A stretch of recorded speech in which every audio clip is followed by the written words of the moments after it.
First of all, thank you so much for writing. And my heart goes out to you because Rebecca and I have 3 daughters, and we're so glad that they have married Christians. But I know the concern of a father's heart for his daughter, and it's very clear that you have that concern, and that's good.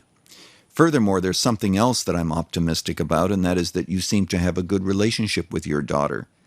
According to your letter, it appears as if she is willing to take your advice because you're talking about counseling her and giving her guidance. There's something else that I'm optimistic about, and that is that her boyfriend did voluntarily confess to her about his past and evidently also about what happened more recently. So that's a good sign.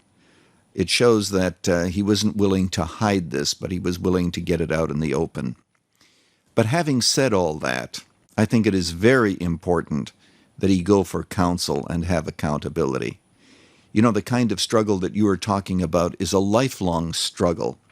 And what you will find is that pornography and the things that go with it, even the club that you mentioned he attended and so forth, these things are so deeply ingrained, these habits, these addictions, that we really do need help.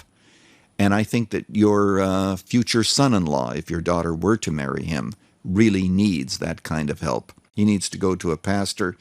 He needs to realize that there have been very good books that have been written about sexual addiction and pornography. But above all, let your daughter proceed very cautiously.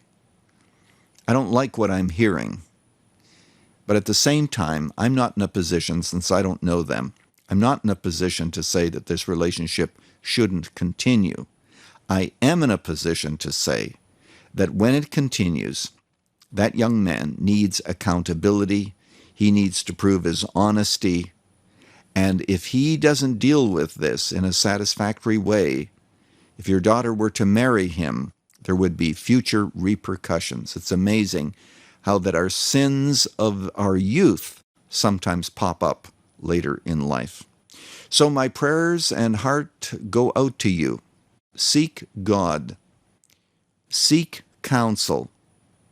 And help your daughter to see that that young man has a long way to go before he becomes husband material.